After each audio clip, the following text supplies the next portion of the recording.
Bonjour les CP, voici la nouvelle vidéo en lecture pour découvrir la nouvelle histoire de Ludo et puis découvrir également nos deux nouveaux sons qui nous accompagneront durant toute cette semaine de travail. Donc dans vos manuels, je suis à la page 58 et puis on découvre donc cette histoire. On peut regarder tout d'abord l'image. Et puis pour présenter ce que l'on voit, on peut dire qu'on aperçoit deux personnages. Il y a Ludo et son papa.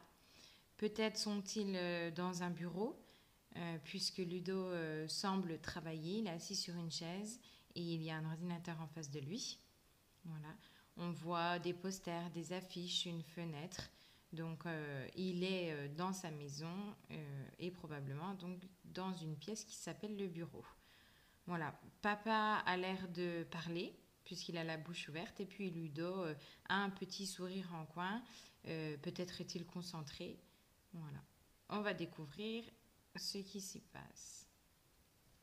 Donc je commence la lecture, vous pouvez suivre sur vos manuels en même temps. L'exposé. Madame Hulot a demandé à tous les élèves de préparer un exposé pour la classe. Chaque enfant doit choisir un animal et chercher des tas de renseignements pour les présenter ensuite à la classe. Ludo voudrait travailler sur un animal d'Afrique, mais il ne sait pas encore lequel choisir. Le lion, la girafe, l'éléphant, le tigre ? Ah non, dit la maîtresse, le tigre vit en Asie, pas en Afrique. À la maison, Ludo commence ses recherches sur Internet. Son papa l'aide. À eux deux, il trouve beaucoup de renseignements sur les animaux. Ludo va aussi chercher dans les livres du bureau de papa. Il notera sur une feuille toutes les informations qu'il aura trouvées. Le nom du mâle, de la femelle, du petit, son cri, son poids, sa taille, son alimentation, son habitat, sa durée de vie. Il ira peut-être aussi à la médiathèque pour avoir des informations supplémentaires. Après, il présentera ce qu'il aura trouvé sur de grandes affiches et il collera des photos ou des dessins. Voilà. Donc vous pourrez prendre la fiche de travail que je vous ai donnée et puis répondre donc à ces 4 questions de compréhension. Donc vous les lisez tout seul et vous tentez d'y répondre en faisant une phrase. On n'oublie pas, on fait une phrase. Voilà. Et puis toutes les réponses que vous cherchez se trouvent évidemment dans le texte. N'hésitez pas à le relire, peut-être juste un petit paragraphe à voix haute, ou 2 paragraphes. Ou alors vous coupez le texte en 2, vous lisez la première moitié, vos parents lisent la deuxième moitié, ou alors vous le lisez en entier, n'hésitez pas. Voilà.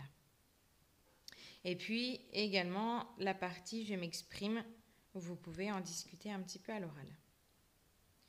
Donc, concernant nos sons, cette semaine on découvre 2 nouveaux sons. Donc le son qui est juste à côté, c'est-à-dire à la page 59. Voilà. Et puis, le son qui est juste avant, c'est-à-dire à la page 57. Voilà. Et on va commencer par celui-ci. Donc, on travaille ces 2 sons puisqu'ils vont assez bien ensemble. Vous allez voir, le deuxième est plutôt facile. Donc, voilà, on les travaille ensemble. Peut-être que ça va te paraître beaucoup d'un coup, c'est-à-dire aujourd'hui.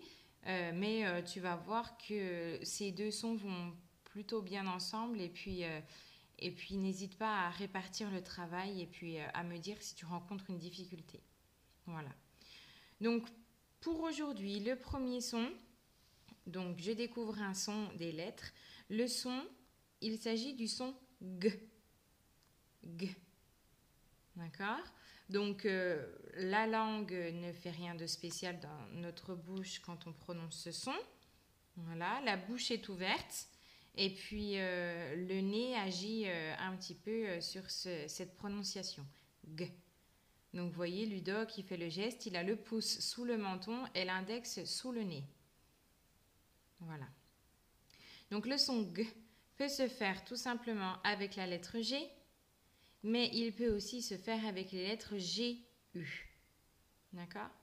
Donc, retenez que pour faire le son G, on a besoin principalement essentiellement de la lettre G, mais que l'on doit ajouter un U dans certaines conditions. Voilà. Donc là, par exemple, la lettre qui suit, il s'agit de la lettre I. Donc dans ce cas-là, il faut que je mette un U au milieu pour que ça fasse Gui. Si j'enlève le U qui est au milieu, ça fera J. Donc moi, je veux que le G se prononce G. Donc je dois rajouter la lettre U. Voilà. Donc la lettre G, comme dans le mot gomme, et les lettres GU dans le mot guitare. Voilà. Donc vous pouvez vous entraîner à trouver des mots qui contiennent le son G et à essayer de voir comment ils s'écrivent. N'hésitez pas à demander à l'adulte qui travaille avec vous pour qu'il les écrive. Et ensuite, c'est à vous d'entourer la ou les lettres qui font le son G. Voilà. Et également, n'hésitez pas à faire la chasse aux mots qui contiennent le son G. Oui, dans ce poster, on n'a pas lu cette histoire-là, mais vous pouvez quand même chercher des mots qui contiennent le son G dans ce poster-là. Et puis, peut-être dans ce deuxième poster concernant l'histoire de l'exposé. Voilà. Donc, pour le son G, vous pourrez lire quelques syllabes. Voilà, donc il y en a beaucoup. Vous pouvez couper en deux. Vous pouvez, voilà, avec l'adulte qui est avec vous, en lire une sur deux pour pouvoir vous entraîner au début. Et puis ensuite, vous lirez tout. Pour ceux qui lisent plus vite, n'hésitez pas, il y a le petit chronomètre, c'est-à-dire que vous pouvez chronométrer une première fois et puis après, quand vous vous serez entraîné, vous pouvez vous chronométrer une deuxième fois. Vous verrez que vous mettez moins de temps pour lire tout ça. Donc les premières, par exemple, ga, go, gu, ge, gi, ge. Voilà. Donc à vous de continuer. N'oubliez pas donc que le son G peut se faire GU s'il y a un I juste derrière. Et ici, on a vu l'exemple, s'il y a un E aussi juste derrière. Voilà. Donc, vous pourrez lire ces quelques syllabes. N'oubliez pas de faire le petit jeu pour trouver de nouveaux mots qui contiennent le son G et voir comment on écrit le son G. Vous pouvez aussi découvrir quelques mots. Mais ne vous inquiétez pas, on s'occupera des mots spécialement demain. Mais vous pouvez commencer. Et puis, on peut tourner la page. On se retrouve donc sur les pages 58-59. Et notre deuxième son, il s'agit du son NI. NI.